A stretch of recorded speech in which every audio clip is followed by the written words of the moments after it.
Good morning. Today is the 27th of January 2017. I just want a quick overview of my trade here. I um, I think I'm kind of one and done for today, and so talk about my entry. I know I've been telling you guys that I'm bullish on the price of crude, even though that's true. This trade today that I made was a like an intraday type trading, to where I took advantage of price action, right? So you know me, tape reading. Right now it's just kind of going slow, and I think in about what, less than 45 seconds here, you have the equities market opening up. So watching the tape action this morning, couldn't sleep. I uh, I just knew this thing is going to get bought up here, and then just made a lower low than that, and I've been arguing that you might have you still, I think the uptrend is still intact. So but the only way to get confirmation of that is really just watching the tape and watching price action as it unfolds. Okay, because I don't have the account size that could bend these markets. So I'm I'm speculation like everybody else. All right. So so let's look at a daily chart. So you can see on my daily, right? And the reason why I'm kind of bullish, okay, is that if you look at this one, if you look at this bar, this bar, well, I guess the previous bar, made a higher low, and suddenly you got this pop, right? And then the following day, this thing retraces, found buyers here, and then off to the races. So the low of this bar is 52.21, right? And the high of this bar is 53.56.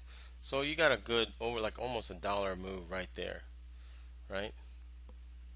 So if you do the math, that's way over $1, right? And guess what's happening right now? Isn't this pattern right here, it looks just like this one, right? So you got to put out a doji there, uh, made a low, came back again, and I keep saying $53 might be a level that's being respected, just because if you look at this bar, and this bar, and you can see, around this level right here, you know, every time it goes to this level, you should expect a bounce, right? And and uh, and that's simple. So my bias, when it gets to this level, then I should be looking, kind of pricing in my risk reward, right? So if you translate this higher time frame, which is the daily, to the 1 minute chart, so it doesn't matter. I mean, you can use 5, 10, 15, doesn't really matter, because those are the things that's in my mind. I mean, I have that on top of my head. So as you can see, it made a low of 53.02, and then 53, and suddenly you're putting out wicks right here. So wicks really indicates that there's buying there. So as you can see, the bears are slamming the price, and then bulls comes in and then starts to buy it up, and then it's attempting to push the price lower, and you just can't push it. So so in my mind today, then that's the level that is respected. So if anything, so it doesn't, that way, it'll make you a rocket genius, I guess, if you were to buy at 5302, right? But the higher time frame is already telling you that I just showed you that $53 is respected. Now, does that mean, this thing might head lower to like 52.79?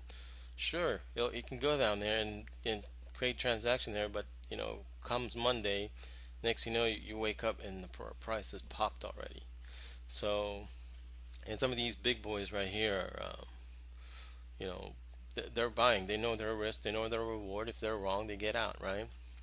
And today, Um, I haven't looked at the commitment of trader yet, but certainly, I mean, you know, your job, I guess, is what I'm trying to say is that follow the big boys where the footprints are, and these guys are analyzing price the way I mean, at least I'm thinking, and based on what my spreadsheet tells me and study wise, then certain levels get respected. So at some level, you have to kind of uh, play the 2-year-old mind game by asking why.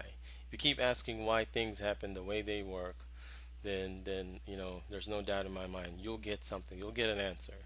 So, and I know that because my 2-year-old would always ask me, but why? But why? Why this? Why that? Why this? So, anyhow, and speaking of big boys, uh, what I really mean by big boys, you know, um, okay, so I, you know, did a quick search. So Shell's a big gas company here in the States, and as you can see, I think yeah, they have a they have a trade desk. They're hiring people. You know, I guess I'm pretty sure you have to be. I mean, if you want to be a professional trader, this is probably the place to work. These guys, they deliver items, but imagine those guys have a big pocket that can move markets, right? So our job, or at least my job, is to figure out where they're buying and selling. Do you think these guys are using moving averages, MACD? I'm thinking not, just because these guys, if I hate to use Warren Buffett as an example, but you think Warren Buffett worries about on the crossing 50 and the crossing 200 on a daily before he shorts? Probably not, right? Because in his mind, he knows where to sell, he knows where to buy. He finds value into something, he puts his capital to work. So now, these guys have a lot of money. They're going to hide their orders. They're not just going to buy all $1 billion share at 53.17. What they're going to do is average in, right? So they're going to average in, and they said, okay, well, I can't execute, 500,000 contracts at 53.17, but if I average it, I don't know, $53, what would that be? 34. So if I sell between, if I buy and sell the average of, between 53 and 34, then it's an average of 53.17. So that would be equal to what you're what you're buying and selling, right? And then what does that look like? If you were to put like a volume profile, all this market profilers, what is that going to look like? It's going to look like a bell-shaped curve because they're going to average in there. So, so everything I just told you is, it's what's kind of the mechanics behind it. But why would I buy at 53 or sell at 53.17? I mean, normally you would wait for something to break out first before you'd really realize there's buying and selling there, right? For me, I just try to make things simple. So something I can remember, something I can see, and if something leaves a level or something, then I know there's certainly buying and selling there, right? So for instance, this one right now it's consolidating, which irritates the hell out of me. Right now, it seems like the Globex, or not, sorry, the U.S. session is just accumulating. If you go back, I think the last few days or so, it's been doing that. It's just sideways chop, and the range, it's like 50 ticks. So imagine big money is pushing the market, up and down 50 ticks, or at least the average. So it'll be 25 on the upside, 25 on the low side, and just keeps going up and down, oscillating. So imagine that, right? So and you're trying to figure out the direction. So your job should be trying to figure out, where the selling, the high, and the low should be, right? So and for me, that's kind of how I was able to kind of clean up. I should say, I don't know a good way to describe it, but that's how I was able to clean up my chart. I was able to remove the moving average, because back then, when I started trading equities, you know, I don't know how back maybe 6 7 years ago, you know, popular on YouTube is, oh, the crossover of a 9 moving average with the 20 moving average. Well, if it trades above that, it'll be higher, and then if it trades below that, it'll be lower. So you're short, something like that, right? And for me, you know, I try to get those to work. It just didn't work out for me. So I knew I need to find something simple. And for me now, it's like the I guess the mindset that I kind of place in my head is that I want to buy where the low is, and I don't want to know. I want to sell where the high is. So where is the high, right? Or where's the low? Where do I predict the high would be, and where do I predict low would be? So and then if you could predict those, then you're now trading just like an institution, right? So so I guess what I'm trying to say is that every day, that's kind of what I strive for. Is trying to read the tape, try to make sense of what's going on, and you have spoofers on the dome. So what I really believe is what's going up and down this, well, not really up and down, but just what's printing in this time and sales, right? Because these are real. This could be fake. That that offer right there at 156 contract at 53.25, that could be fake. I mean, it can get there and suddenly this thing disappear before it even gets there. It'll cancel its bid. Next thing you know, you have some institution that are trapped just because they're thinking everything is going up, right? So you buy. So, anyways, that's kind of my trading style. I mean, I look where things could potentially bounce, and of course, I'm a big fan of, or at least I've always tried to consider risk reward on all my trades. So I guess to demonstrate that, let me get an extension tool. So I was late to the party. I said, okay, well, this thing really does put out a really strong show right here. You got about 24 ticks. So if this thing goes lower, then it should go lower. Then so I said, okay, well, what's my risk, and my reward? So I just measure this, and then I know normally add a few more ticks, right? So I said, okay, well, this thing, I'm a 2 to 1, 3 to 1 kind of guy. Can this get to 53.11? Start looking left, and I said, okay, well, it's possible it'll test this level right here at the low, right? So if let's just in case it double bottoms, it will make up, it'll stop right here. So is that enough risk reward for me? And the answer would be sure, why not, right? So you could see it's almost 2 to 1.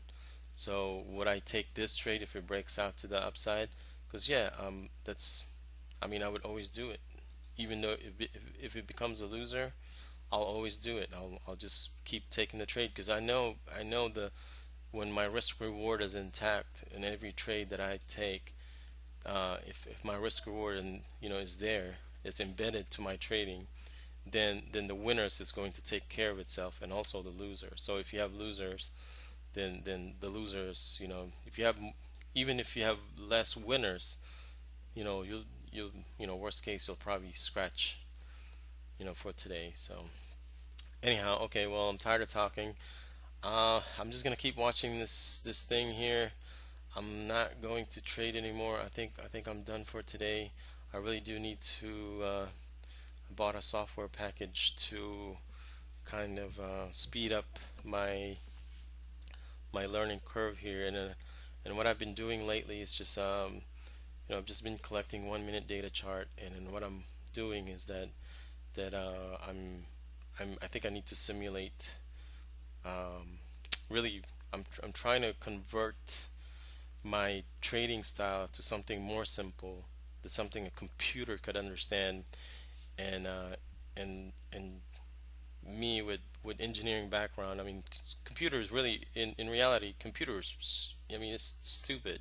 You just understand two things. I mean, humans understand a lot of things, but computers very stupid. The only difference is that they know how to follow a rule, and then they think way faster. They can think way faster, right? So imagine if I program all of my knowledge converted into something a computer could recognize and simulate it to just prove myself that something is feasible or not, then I would know, right? I mean, I would know in less than whenever I finish my code, assuming it's correct, I would know whether it's going to be profitable or not, right? And something I can adjust, something I can kind of play with. And anyways, so I'll give you some updates on that, and I'll show you one of these days, hopefully. So I'm gonna work hard on it today, and maybe one of these days, or maybe sometime next week, I can show you what I'm up to. So again, the purpose of this channel is to I guess a word of encouragement to those who are watching, that you know this is kind of my forte, or this is how I tackle on to achieve success. So whether this works for you, or you have something better in mind, you know why pay somebody to teach you how to trade if you can systematically approach it, if that makes any sense. Anyways, all right, well, I'll leave you with that thought. Y'all have a good one, have a good weekend, happy Friday, and I'll see you on the next video.